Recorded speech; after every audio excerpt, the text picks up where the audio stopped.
तो नमस्ते, सत श्री अकाल। कैसे हो सब? उम्मीद करती हूँ सब अच्छे से होंगे। तो मेरा नाम है परवेश कुमारी। मैं जम्मू कश्मीर के एक छोटे से गांव फतेहपुर सेरू से हूँ। तो आज मैं आपके लिए ब्लॉग लेके आई हूँ जिसमें हम मधुमक्खियों से शहद निकालने वाले हैं। तो आज का ब्लॉग बहुत ही रोमांचक होने वाला है। दोस्तों, क्या सोचा है कि जो शहद आपकी रसोई में रखा है वो वहाँ तक कैसे पहुँचा?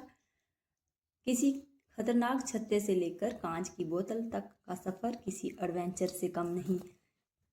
तो आज के तीसरे दिन की ब्लॉगिंग में आपको मैं ले चलूँगी एक ऐसे सफ़र पर जहाँ जहाँ देखेंगे कि मधुमक्खियों की मेहनत को हम इंसान किस तरह बड़ी होशियारी और सुरक्षा के साथ निकालते हैं। और साथ में दोस्तों, क्या आपने सोचा है कि एक नन्ही सी मधुमक्खी अपनी पूरी ज़िंदगी में 1 चम्मच का 12वां हिस्सा ही शहद बना पाती है, मगर जब हज़ारों मधुमक्खियाँ इकट्ठी होती हैं तो तैयार होता है एक सुनहरा अमृत जिसे हम शहद कहते हैं। लेकिन इस मिठास को थाली तक लाना आसान नहीं है। ये भी एक ऐसा रोमांच है जहाँ टेक्निक भी है, डर भी है और धैर्य भी। तो चलिए आज हम आपको ले चलेंगे एक ऐसे सफ़र पर जहाँ हम इंसान कैसे मधुमक्खियों का मधु चुराते हैं। और चलो ले चलते हैं आपको वहाँ।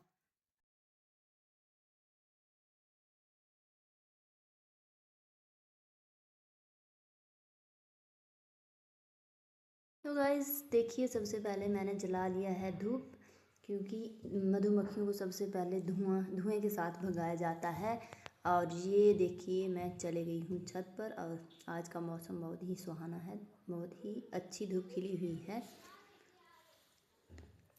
और देखिए, ये लगे हुए हैं पूरी सेफ्टी के साथ मधुमक्खियों का मधु निकालने।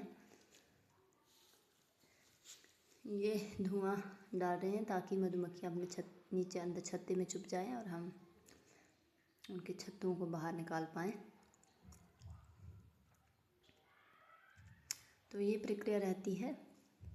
और ये हमने रखा हुआ है पतीला, इसको हम कॉमन भाषा में पतीला बोलते हैं। इसमें हम डालेंगे।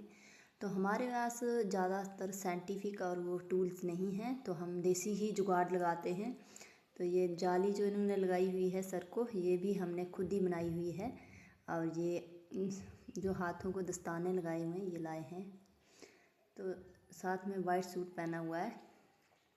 तो देखिए, ये हमारा जो चिमटा होता है इससे भी कुछ कर रहे हैं। तो ऐसा है नहीं कि साइंटिफिक टूल्स हों कुछ हमारे पास, हम देसी जुगाड़ लगाते हैं निकालने के लिए। और ये जो इनका घर है ये भी खुद बनाया हुआ है हमने, ये भी देसी ही है।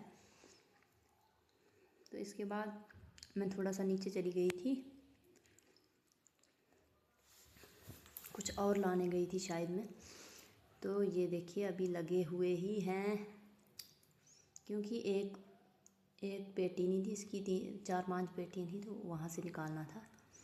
देखिए ये है हमारा शुद्ध हनी, जो खाने में बहुत ही स्वादिष्ट होता है और इसके बहुत सारे फ़ायदे भी होते हैं। एक छोटी सी मधुमक्खी कितना हार्ड वर्क करती है और ये इकट्ठा करती है, और हम इंसान इसको एक दिन चुरा लेते हैं, जो हमारे सेहत के लिए अच्छा रहता है, इसलिए हम चुराते हैं।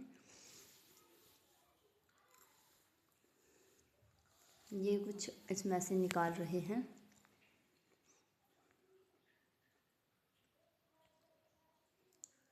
ये बैठा है दिव्यांश ठाकुर और इसको मधुमक्खी ने काट लिया था पाँव में। तो अगर किसी को मधुमक्खी काट ले तो तुरंत जो मधुमक्खी का मधु होता है उसको लगा लें, फिर थोड़ा स्वेलिंग कम होती है।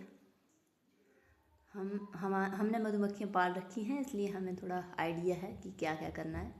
या तो लोहे को घसा ऐसे उस जगह पे लगाया जाता है। ये पहुंच गए हैं अंदर, अब इसको मटके में रखेंगे हम।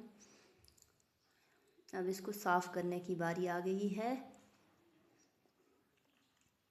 क्योंकि ये जो थोड़े इसमें गंदे गंदे भी होते हैं छत्ते, जिन्हें हम अलग से रखते हैं, और जो प्योर होते हैं, वाइट वाइट, उन्हें हम अलग से रखते हैं। अब इसको हम एक दुपट्टे में डालेंगे।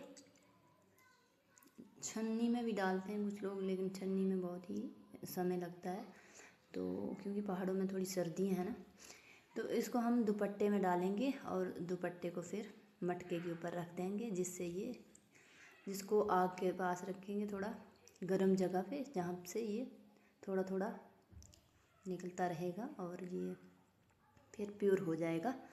2-3 दिन ऐसे ही रखना पड़ता है। उसके बाद इसको बॉटल में डाल दिया जाता है और फिर मार्केट भेजा जाता है। उतना हम बेचते नहीं हैं, लेकिन थोड़ा बहुत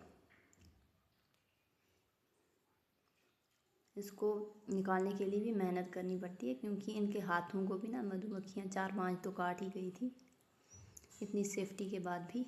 और साथ में मधुमक्खियों को भी बचाना पड़ता है, नहीं तो एक बार तो निकालेंगे, दूसरी बार क्या निकालेंगे। मधुमक्खियों को भी सुरक्षित रखना पड़ता है ताकि उनको कोई नुकसान ना पहुँचे।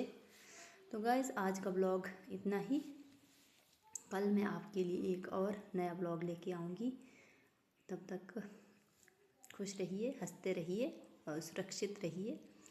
और ठंड बहुत हो चुकी है, तो ठंड के मौसम का आनंद लीजिए और हमारे पहाड़ों में भी सैर करने आया कीजिए, क्योंकि यहाँ हमारे पहाड़ों में सब कुछ शुद्ध ही शुद्ध मिलता है। तो ठीक है गाइस, अगले ब्लॉग में फिर से आऊँगी।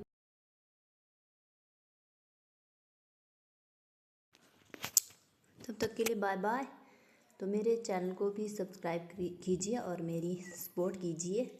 इसी प्रकार के ब्लॉग मैं हर दिन लेके आऊँगी, जिसमें अपने पहाड़ों के कल्चर के बारे में बताऊँगी और पहाड़ों में हम किस प्रकार के काम काज किया करते हैं।